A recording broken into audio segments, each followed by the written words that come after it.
Destination News, newsmakers talking points. The big talking point, did the Modi government threaten Twitter? That's the big question. Can Twitter be above the law of the country? Are democratic freedoms under threat, as is being alleged? We'll have the big Twitter debate in a moment. But first, as always, time for the 9 headlines at 9.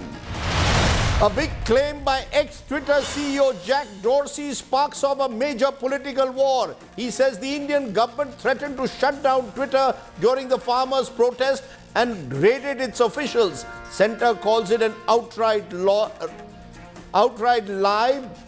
claims it's a toolkit conspiracy by the Congress.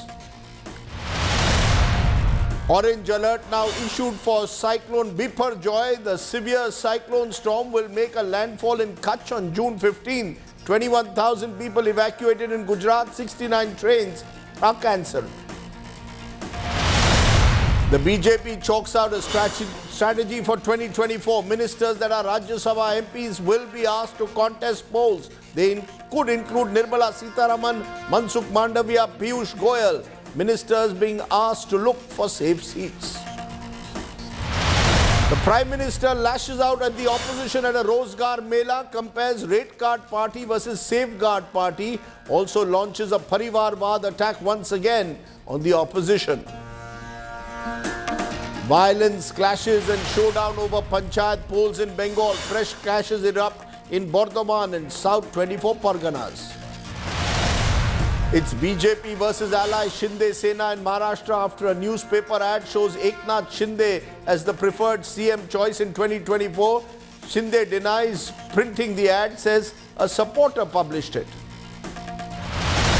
After IT raids, ED heat now on Tamil Nadu Minister Senthil Balaji in the Jobs for Cash scam of 2014. Properties related to Balaji raided. Chief Minister Stalin accused the BJP of misusing central agencies. And TN-BJP Chief Annamalai sparks a fresh controversy. Now says rampant corruption under Jayalalitha government. Ally AIDMK slams him. Shashikala calls him a politically inexperienced kid. And ex-US President Donald Trump to make a court appearance in a classified documents case. Trump encourages supporters to join the planned protests. Security around the Miami court is tightened.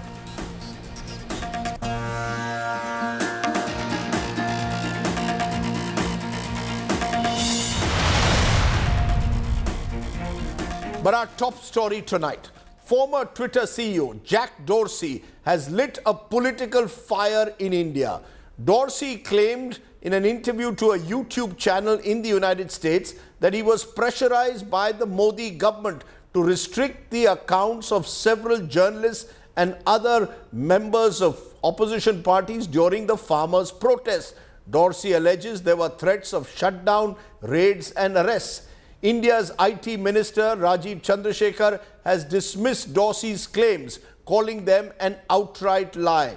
The opposition has used it to try and attack the Modi government, claiming that there is no freedom in what they claim is that freedoms are under threat. It's our top story tonight. The world's largest democracy threatened to shut down Twitter, claims a Twitter co-founder and former CEO.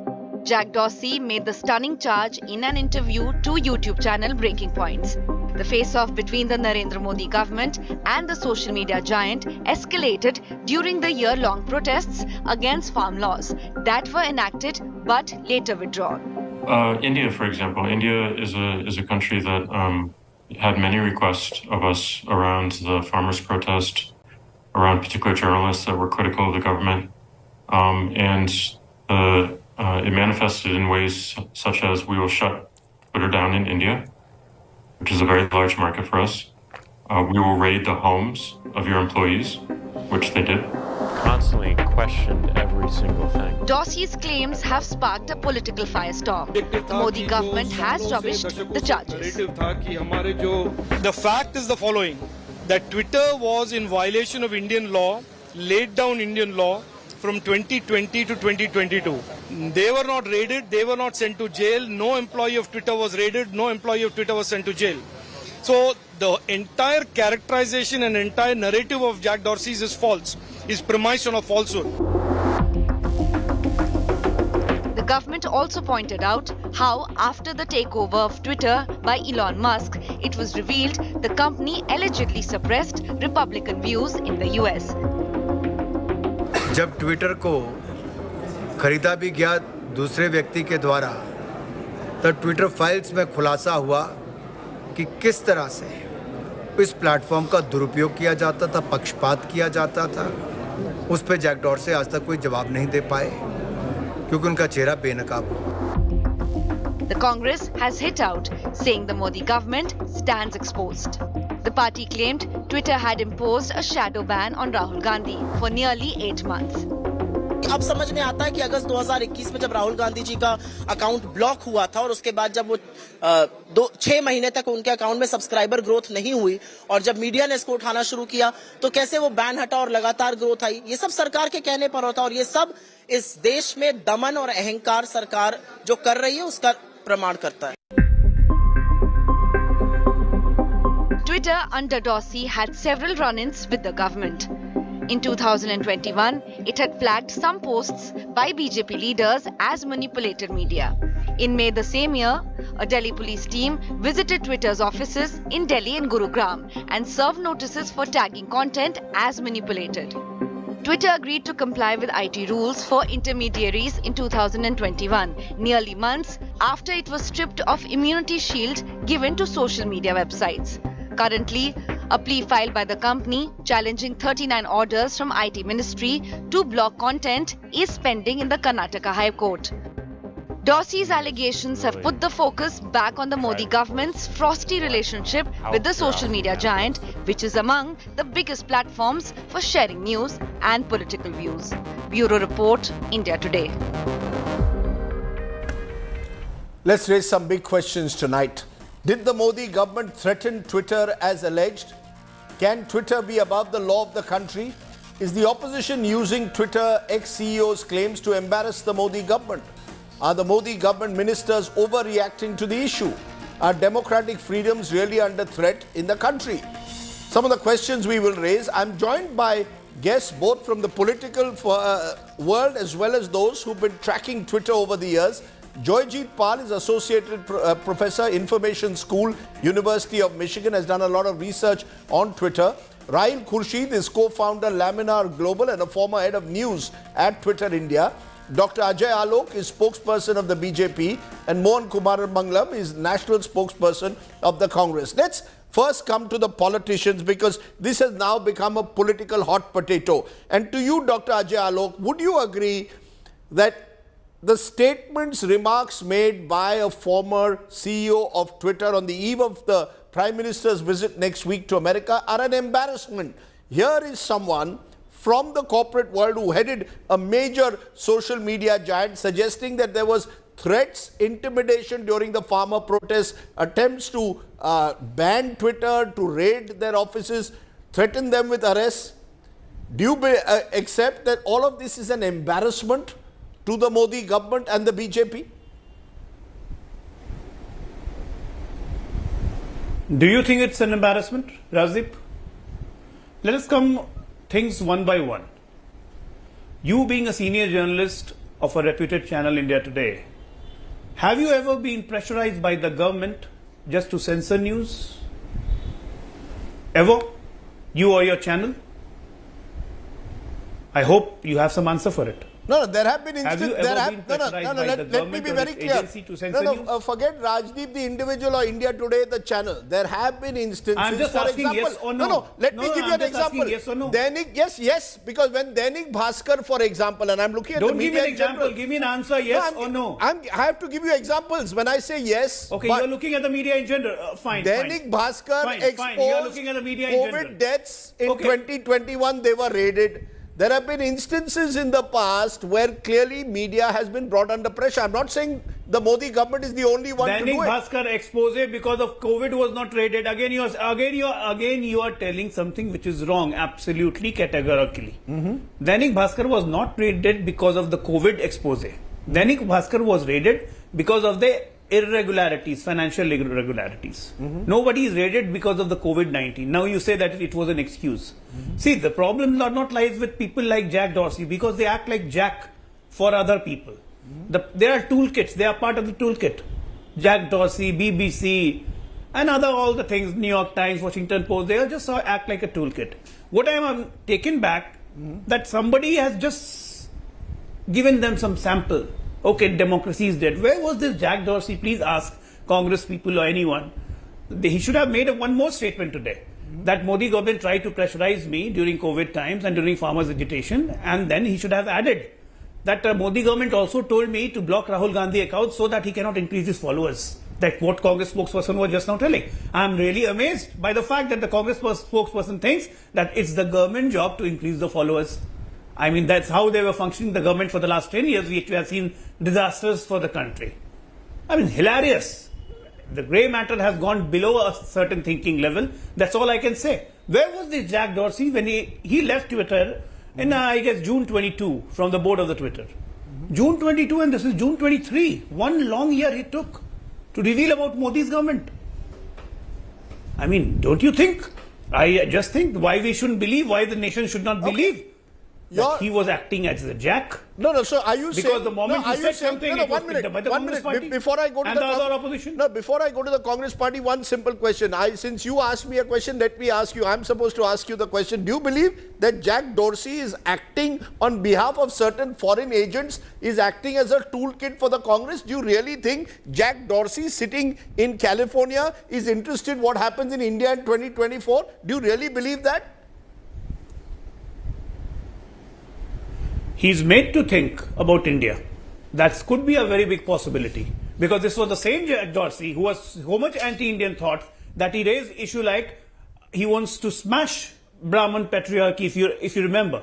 So his views were always anti-Indian. He might have been used by the Congress party. Congress party is capable of doing anything. No, there is a difference between the Modi government. No, sir, there is a difference between Modi government and India. The country is believing so. Sir, there is a difference between Modi. Country is believing so. They did the similar thing about the BBC documentary, and now it is Jack Dorsey. No, so are you saying? No, I want a direct. Are you saying that Jack Dorsey is working for the Congress? They are making a laughing stock for themselves. Are you saying Jack Dorsey is working for the Congress party?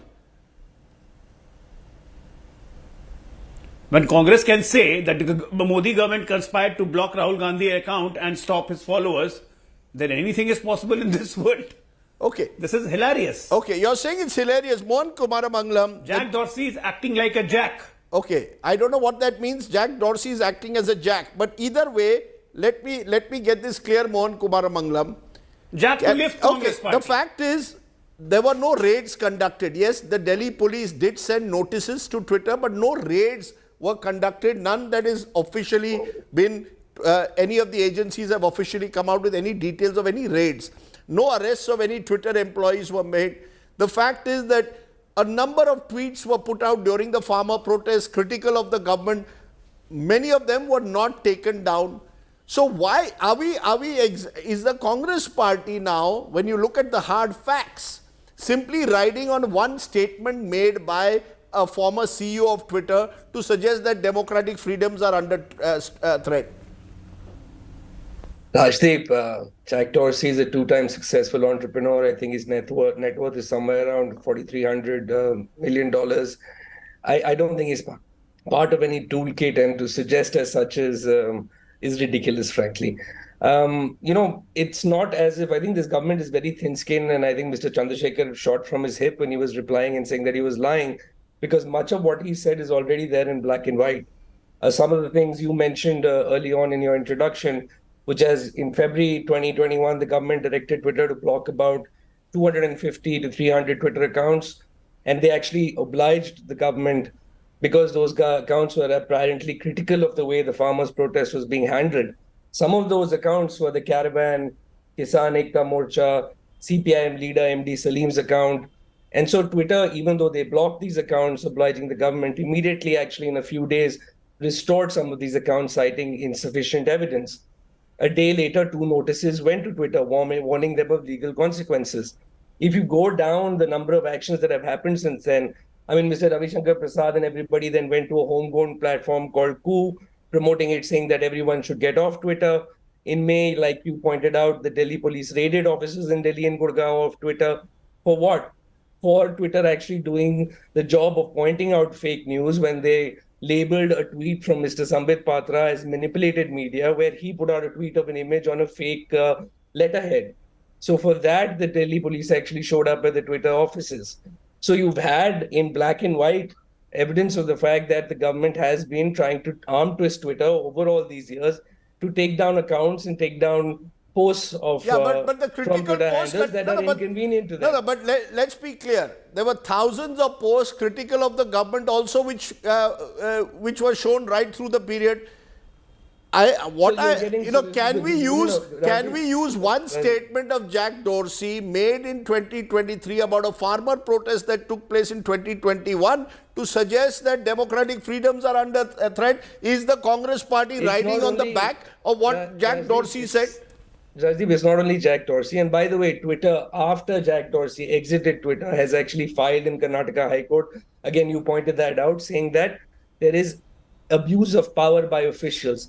And the actual topic that, frankly, we should be debating about today is the IIT Act of 2000, under which many of these notices have been issued by the government.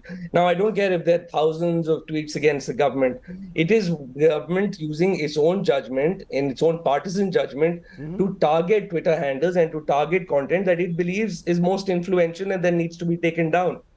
In fact, just a few months ago, I believe, the IIT Act of 2021, the Ministry of Information and Technology has recently proposed some amendments that would make it much harder, or rather would much more tighten up this regime of internet censorship.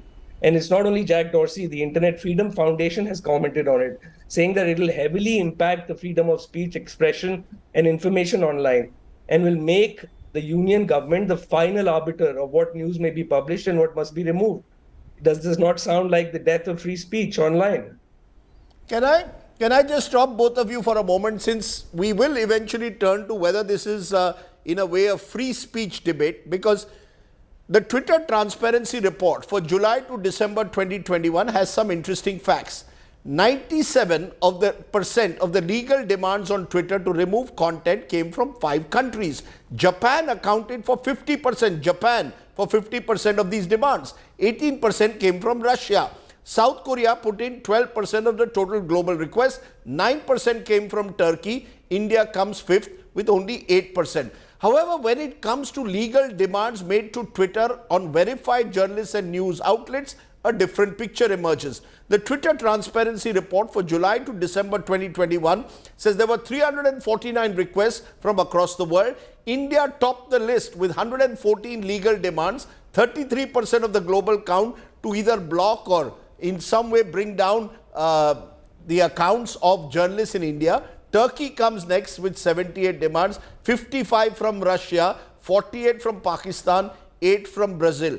Interpret these numbers for us, Joyjit Pal, since you look at research. Is this, when I look at these numbers, can we say that India alone is the only country where governments put pressure on social media giants like Twitter to bring down accounts, to block accounts? Is India in any way an exception?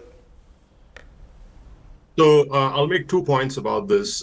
First is that Twitter and many other social media companies which are incorporated in the US go with something called Section 230 of the Communications Decency Act as a way of defending themselves in terms of content takedowns, etc. What that section essentially says that if you are not a publisher, like if you were a bookstore owner, you're not responsible for knowing what every book says. Therefore, you're not responsible in the same way that a publisher who's responsible for knowing what a book says is. So in the US, this notion of free speech is really very constitutionally ingrained, where the idea of censoring a journalist would be really anathema. In comparison, we are seeing in India, there's a lot more censorship of what is verified journalists. But at the same time, you have to keep in mind that India is one of the largest, it is one of the largest markets for Twitter. So in any case, India is always going to be the largest in those, in that sense of strict numbers. What is also the second point about India is that we map Indian journalists in terms of people from which political polarization prefer those journalists. And India has one of the worst levels of polarization. Like there's a journalist, you can pick any journalist at random and we can map them for you. You can see that either only BJP people like it or only opposition people like them. So that sense of polarization is really huge in India. Given that, it is definitely reasonable to assume that some number of journalists would consistently be seen as posting stuff which is anti-government. Therefore, requests to have them censored should be seen from within that perspective. That's an interesting point. You're saying because polarization in society is in a way mirrored in the newsroom and vice versa, governments are tempted to target anti-government journalists and use Twitter as a forum for that, given this polarization. But Rahil Khurshid, what is the reality? You worked with Twitter. Is it really true that Twitter was under this kind of incessant pressure by the Modi government? One had imagined that the Modi government actually was the huge beneficiary of social media, that over the years the Modi government had used social media, especially Twitter, to get its viewpoint across. Is there any truth to it, or is it exaggerated to suggest that the Modi government was on a daily basis monitoring Twitter very minutely and taking down or attempting to take down accounts that were critical of the government? Rajdeep, both statements can be true. The government has benefited from social media. It's also why it wants to control the narrative, and anything that goes against that narrative is potentially something that the government would want flagged down, that the government would want removed. I was at Twitter a while ago, so my knowledge around the company is dated, so there's that disclaimer. But what I have been doing is following Twitter's blog posts. This is prior to Twitter going private, of course. And in the February of like 2 years ago, basically, Twitter took the government of India to court.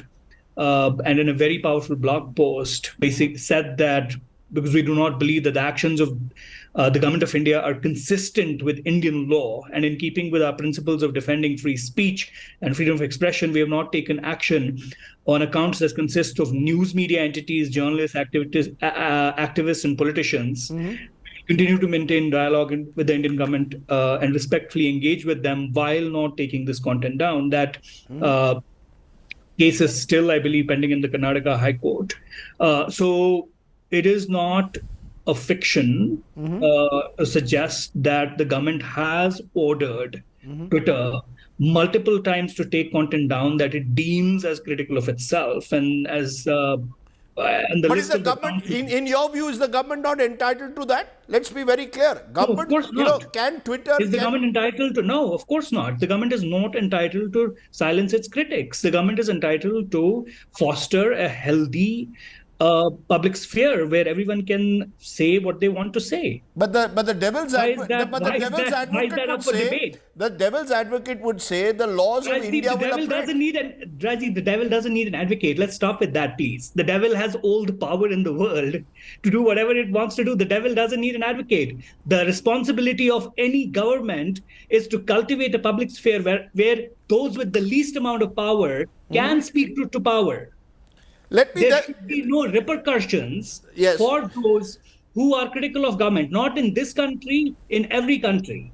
Therefore, Ajay Alok, it's about fostering a climate wherein people are not intimidated by putting out blog posts or putting out comments that are critical of government. What Jack Dorsey is suggesting is India, which is a democracy, is acting like a Turkey or a Nigeria or a Russia in actually pushing Twitter to take down accounts that are critical.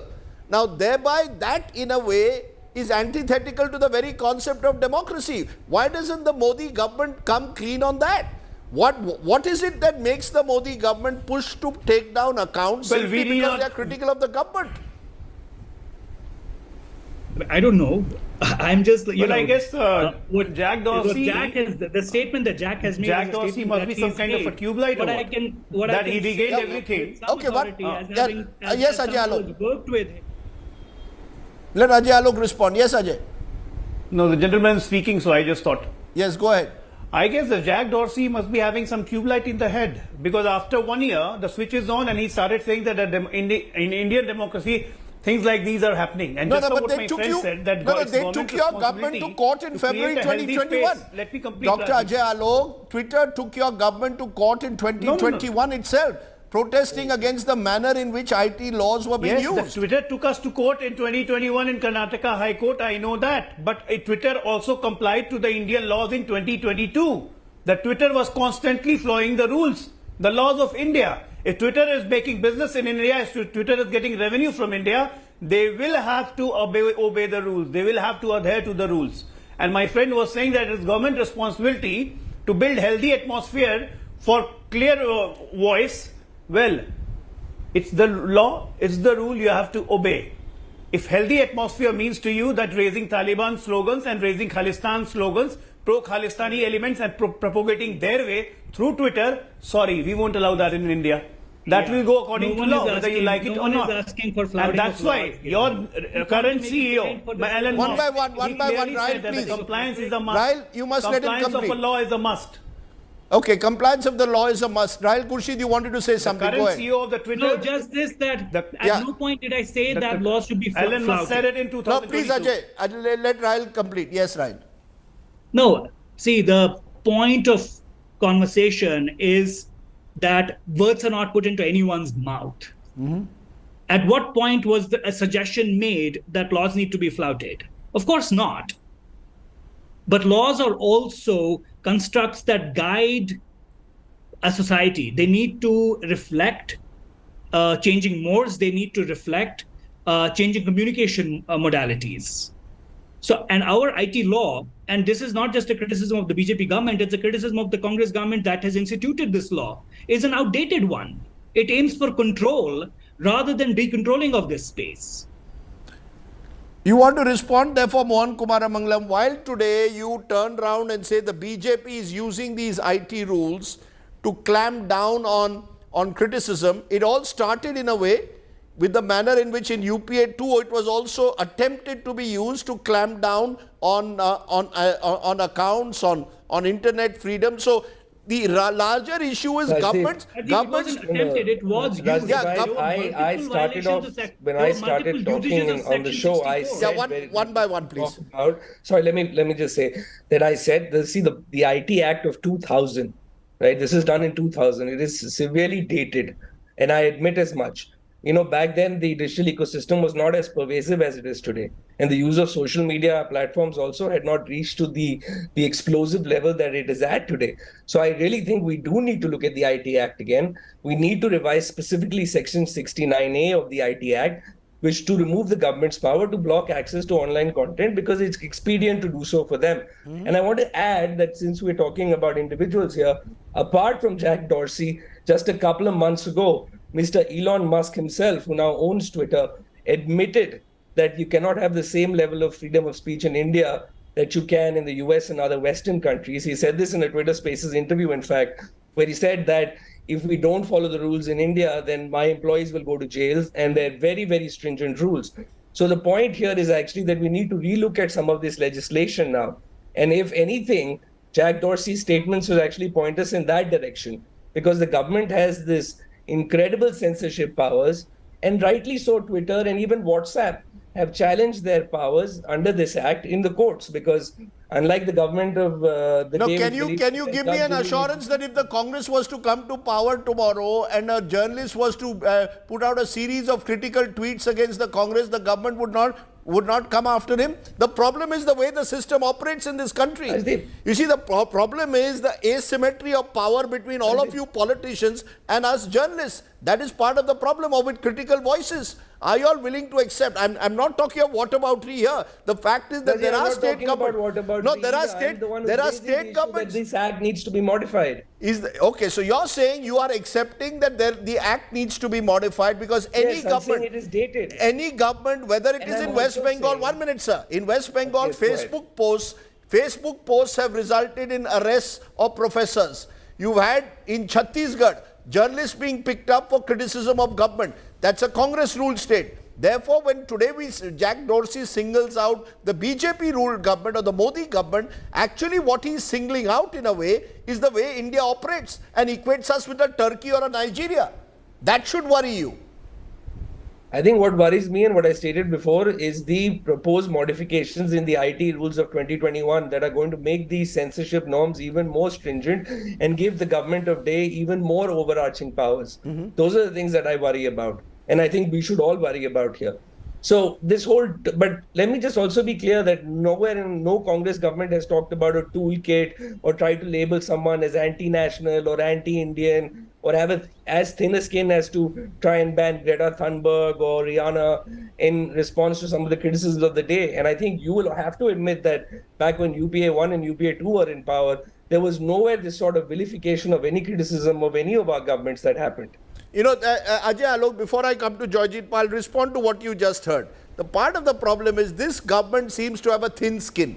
Someone criticizes them, you are part of a toolkit conspiracy. One day it is an activist, a climate change activist like Greta Thunberg. Then it is an entrepreneur like George Soros. Today it is a Jack Dorsey. You seem to find anti-nationals and foreign hands everywhere. You said that, you know, what Jack Dorsey said is laughable. Many will say the way your government is reacting is also laughable.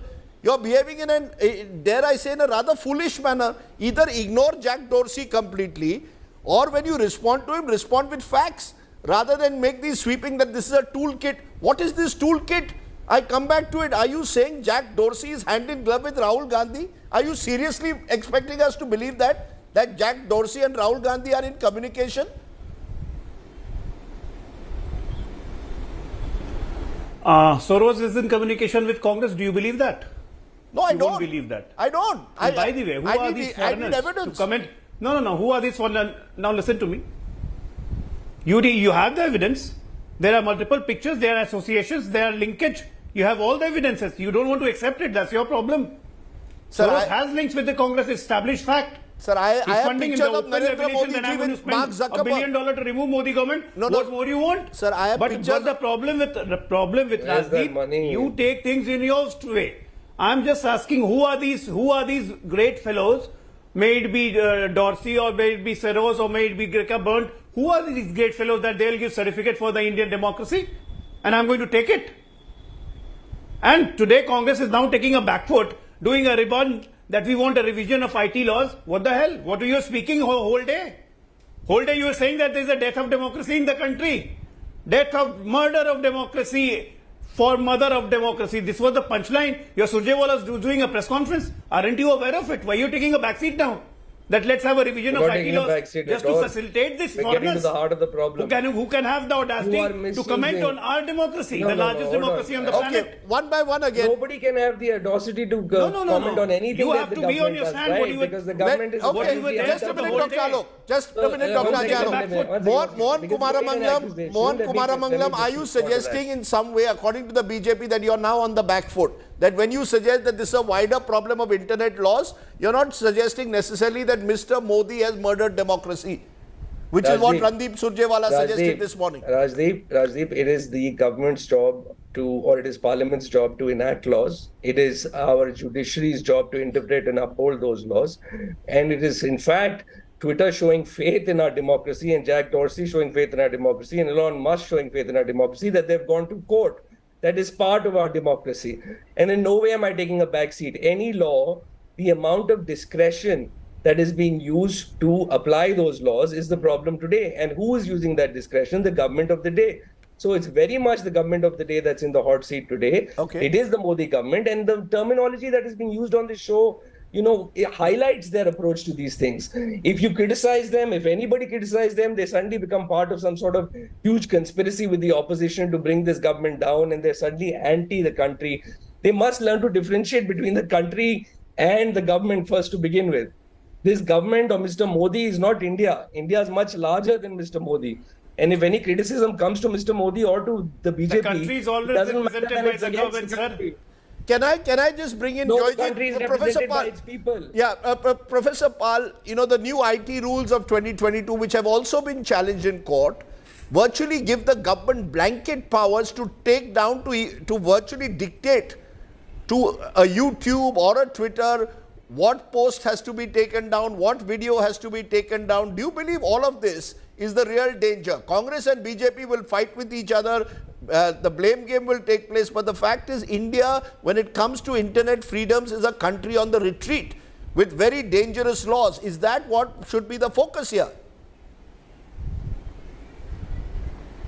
Well, the important thing in terms of online freedom is that as mainstream media, including television channels, become more and more beholden to things like ad revenue, online social media is where a lot of the opposition voices or dissenting voices of whatever kind find space. So it is true that India has the highest level of YouTube takedown requests and very high levels in other social media as well.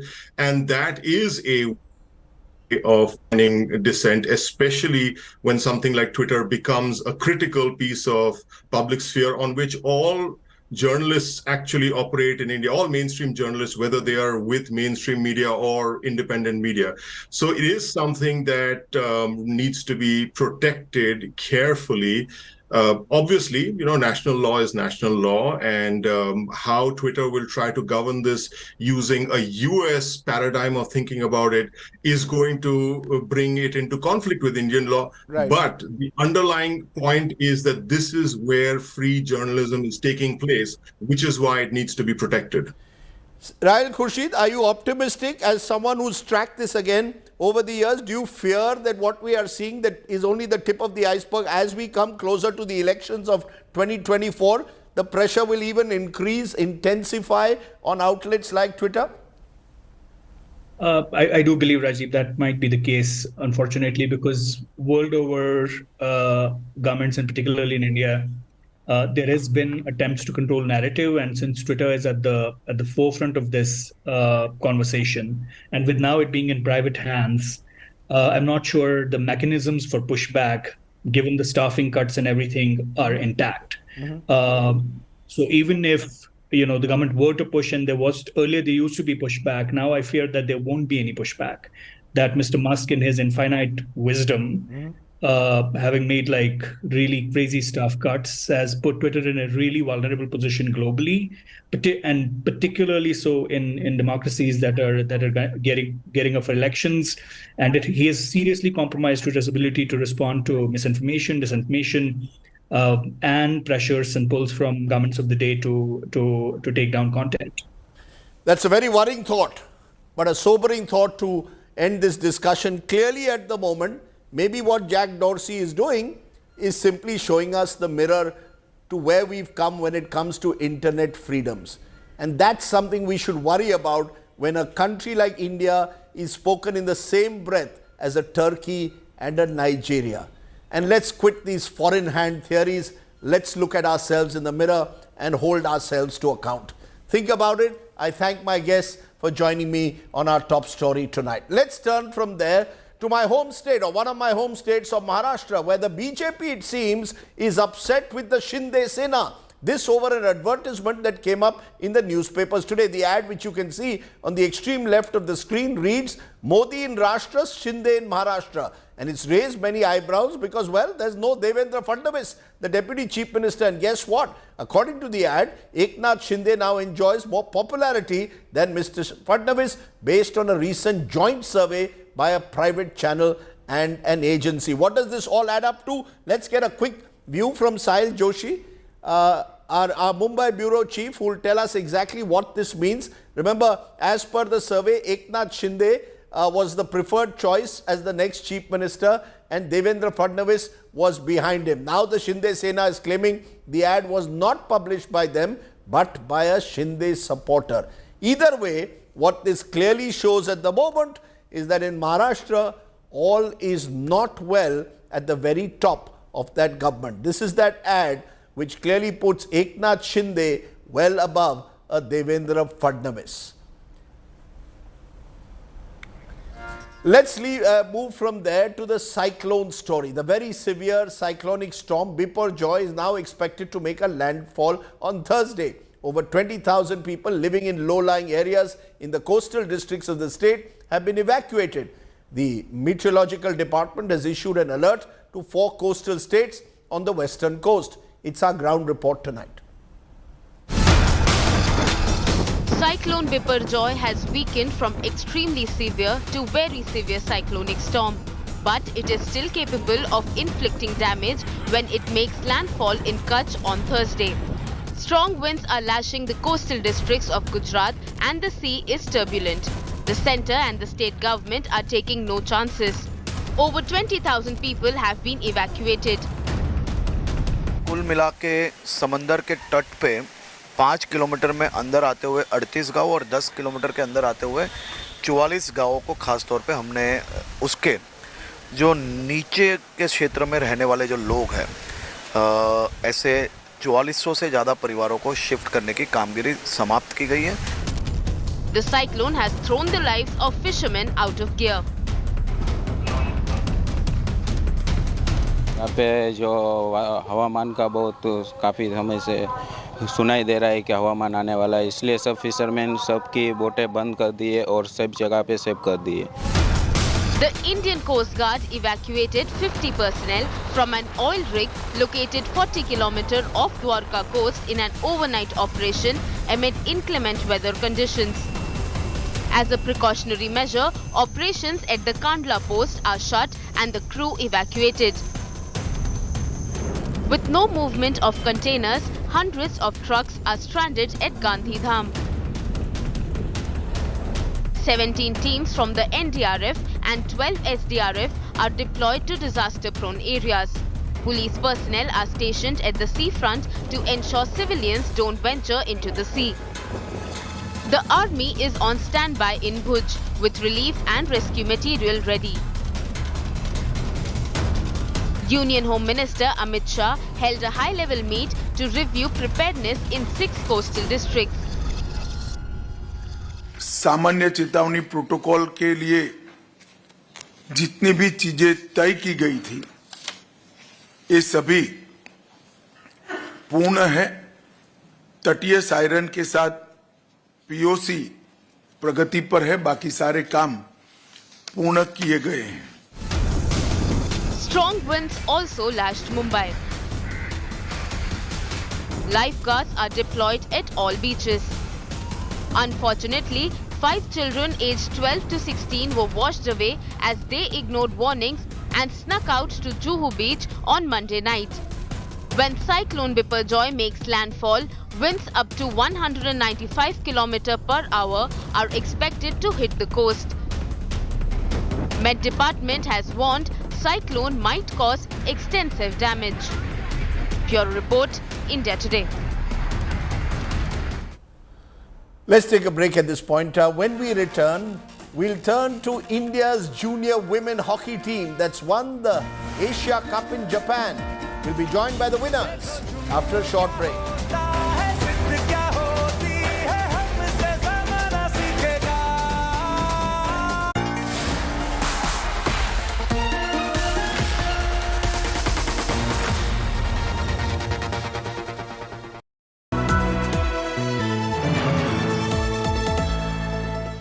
Where the software engineer meets the smart market analyst, meets the gifted content writer to create the big dream.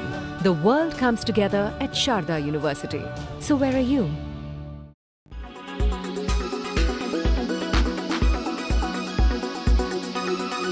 Expansion plans like, the Noida facility which you say is going to come up in FY25. Help us understand a bit more granular details, both greenfield, brownfield opportunities. How are you looking at those in the upcoming years, and newer hospitals like you pointed out, and if at all any additional capacities in the existing ones also planned? Absolutely. So we're currently at about 2,700 beds. By FY25, we will scale that to approximately 4,000 beds. And that will come off the backs of 3 or 4 distinct initiatives that we've triggered. One, of course, is the expansion in our existing hospitals. We still have bed growth in Lucknow and Patna. Lucknow is currently at 601 beds as at March. That will scale to 950. Patna is at 330. That will scale to 650. And we have some remodeling, renovation, and some work also happening in our Gurgaon facility with our new mother and child services coming in, building out additional oncology capabilities in our Gurgaon facility as well. So the first avenue of growth will be the existing hospitals where we'll be adding beds. And keep in mind, since we've already got superstructure, since we've already put a bunch of the capex in, a lot of that growth will come at a significantly lower cost in terms of both capex and opex, and we will be able to get the benefits of economies of scale in those units. The second aspect is hospitals that are already underway. That includes our Noida facility, which will be 550 beds. That's under construction and moving along well. We've already come out of the ground in terms of the construction happening there. That facility will come on board. And last quarter, we also announced a O&M partnership in Indore for a 350-bed hospital there. We hope to begin construction work on that soon. So that's the second aspect, which is, slightly maybe medium to longer term in terms of the bed additions. And then there are a few more sticks in the fire. We have been engaging with various parties to look at innovative models, some at the asset-like O&M model, some in the greenfield way. So all options open across the areas that we want to go in. But like I said, rather than just kind of chasing the check the box, all these steps are being done in a very deliberate manner with a slightly medium to longer term horizon in mind.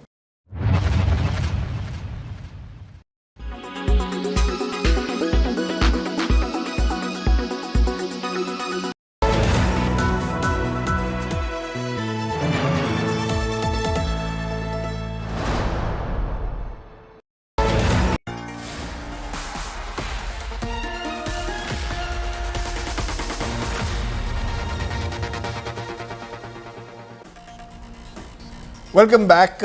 Let's turn to tonight's Get Real India story, and it comes from Maharashtra, where far from the hustle and bustle in the financial capital Mumbai, villages in rural Maharashtra are bearing the brunt of a water supply crisis and a delayed monsoon. Women and children are being forced to walk miles and miles once again to hunt for water. Tonight's ground report comes from Shahpur. Dams in Shahpur supply water to Mumbai. While India's financial capital enjoys almost a steady supply, villages in Shahpur are struggling without water. This well is the only source of water for 5 villages: Ambekhor, Sakharwadi, Kotewadi, Bhailachiwadi and Pardiwadi in Shahpur. इतना गंदा पानी देते हैं, उसमें पूरा भैंसों नहाते हैं, वो सब बच्चे लोग नहाते हैं, कपड़ा धोते हैं और वही पानी उठा के हमको टैंकर से लेके आते हैं, इधर डालते हैं। पंचायत समिति में बात किया साहब से, लेकिन वो उसने कुछ दिल पे नहीं लिया, बोलता है नहीं करने का, बोलता है सीधा नहीं बोल के छोड़ दिया, बोलते हैं। The village school in Kavtewadi has a bore well, but there is no water. Right next to the village school is an Anganwadi, and here too, water is not to be found. Villagers we meet recount hardships they face every day. जो पानी लाते हैं वो कॉन्ट्रैक्टदार, वो भी अच्छा नहीं रहता है। ये पानी का क्वालिटी है, आप देख सकते हैं इसमें, ये पानी भी इतना अच्छा नहीं रहता है, पीने के लिए लायक नहीं रहता है पानी शायद है। जो छोटे लड़के लोग है, बालक, वो भी बीमार हो जाते हैं उस पानी से और बहुत तकलीफ होती है। 2 किलोमीटर पानी पीने का पानी लाने के लिए जाना पड़ता है।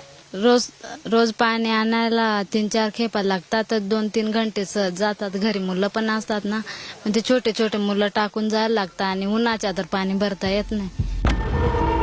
The pipes piled on the road indicate work to bring water to these villages is in progress. But villagers say the government has picked the wrong source. ये काम भावली डैम करके है, जो यहाँ से करीब 150 किलोमीटर होगा, और हमारे यहाँ पे अभी यहाँ से 10 या 12 किलोमीटर दूर बादशाह है, जो हमारा बंदर है। हम जब उनका पानी भी अच्छा है, तो वो ये छोड़ के ये पाइप डाले जा रहे। With Pankaj Upadhyay in Shahpur, Bureau Report, India Today. Air of jubilation now surrounding Indian hockey once again, with the junior women's hockey team doing a Chak De moment, receiving a grand and warm welcome at the Kempegowda Airport in Bengaluru after winning the Junior Women's Asia Cup in Japan. Team India produced a brilliant team effort as they emerged champions, beating four-time champion South Korea 2-1 in the final, making it the team's emphatic first victory. And they've now qualified for the World Championship, which will be held Junior World Cup 2023 in Chile later this year. Okay, we spoke earlier today to three of our star players. Preeti is the captain of the Indian women's junior hockey team. Deepika is the vice captain of the Indian women's junior hockey, and Mumtaz Khan was one of the stars of the Indian team. First to Preeti. Preeti, ye bataiye, you are the captain of the team. Major achievement. बहुत बहुत बधाई पहले. आपने ये बहुत बड़ी एक तरह से जीत हासिल की है. कितना हार्डवर्क किया आप लोगों ने, क्या था कि इस बार पहली बार हम जीत पाए? What was the difference? तो मैं कैप्टन की बात ही नहीं बोलूंगी, मेरी पूरी टीम ने ही बहुत ज्यादा मेहनत की है. जो भी मैच हुआ हमने एज ए टीम बन के खेला है. ऐसी बात नहीं है कि मैं कैप्टन हूँ तो सिर्फ मैंने खेला है. हमारी पूरी टीम ने एज ए टीम बन के खेला है, एक दूसरे को सपोर्ट करके खेला है. तो बहुत अच्छा लग रहा है कि हम एक टीम बन के खेले और हमने एक दूसरे की गलतियों को छुपाया और आज देश के लिए मेडल जीता. दीपिका, आप बताइए, जब आप उस तरह से वो गोल्ड मेडल आपको मिला, नंबर 1 बनी, वो एक चक दे मोमेंट होगा आपके लिए. कैसा वो माहौल था टीम में जब आप साउथ कोरिया जैसे बढ़िया टीम को हरा पाई? सबसे ज्यादा सेमीफाइनल मैच में हमें मतलब थोड़ा नर्वसनेस हो रही थी. थोड़े होते हैं पेट में, थोड़ी गुदगुदी टाइप से फील होती है. तो एक दूसरे से बात करके, एक दूसरे का सपोर्ट लेके हमने उस चीज को, प्रेशर को कम किया कि नहीं फाइन, हम हार्ड वर्क करेंगे, हम अपना एफर्ट्स देंगे, गिव अप नहीं करेंगे. सो उसमें हेल्प की है सभी ने. मुमताज, आपने कहा कि हर मैच जीतना जरूरी है. क्या प्रिपरेशंस अब है? अब तो ये टूर्नामेंट जीत गई है, अब तो वर्ल्ड कप जीतना है, जो हम भारत कभी नहीं जीता जूनियर वर्ल्ड कप लेवल पे. तो किस तरह के प्रिपरेशंस अब हो गए उस बड़े वर्ल्ड कप के लिए? वर्ल्ड कप के लिए ये तैयारी है कि जो अब हम करके आए हैं, जो हमने वहां, ऐसा नहीं ना कि हम जीत के आए हैं तो हमने मिस्टेक नहीं की है. तो जो हमने छोटी छोटी मिस्टेक करी है, अब उस चीज को हमको यहाँ पे, अभी हमारे पास 5-6 महीने हैं, तो हमें उस चीज पे फोकस करना है, हर एक चीज को अपना अच्छा करना है और एज अ टीम होके हमें वर्ल्ड कप में भी उतरना है. अगर हम इधर प्रूव करके आए, हम गोल्ड मेडल लेके आए, तो हमें इतना हार्डवर्क करना है कि हम वर्ल्ड कप में भी मेडल लेके आए. फिर से हमको ऐसे ही फीलिंग्स आए जैसे आज आ रही है हमें. आपके चेहरों पर वो खुशी देखकर हम बड़े खुश हुए हैं. आप आज की गुड न्यूज स्टोरी है. आप इसी तरह से आगे बढ़िए और hopefully you will win the world cup, junior world cup as well. These are our junior world cup champions. We may be losing in cricket, but trust me, across Indian sports there are many young people like these three girls who are making the nation proud. Congratulations once again to all of you. That's it on the show tonight. Thanks for watching. Stay well, stay safe. Jai Hind. Namaskar. Shubh Ratri.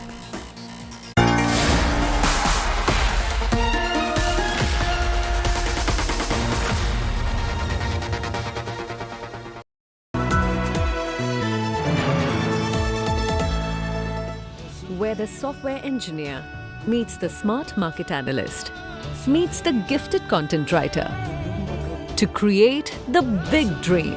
The world comes together at Sharda University. So where are you?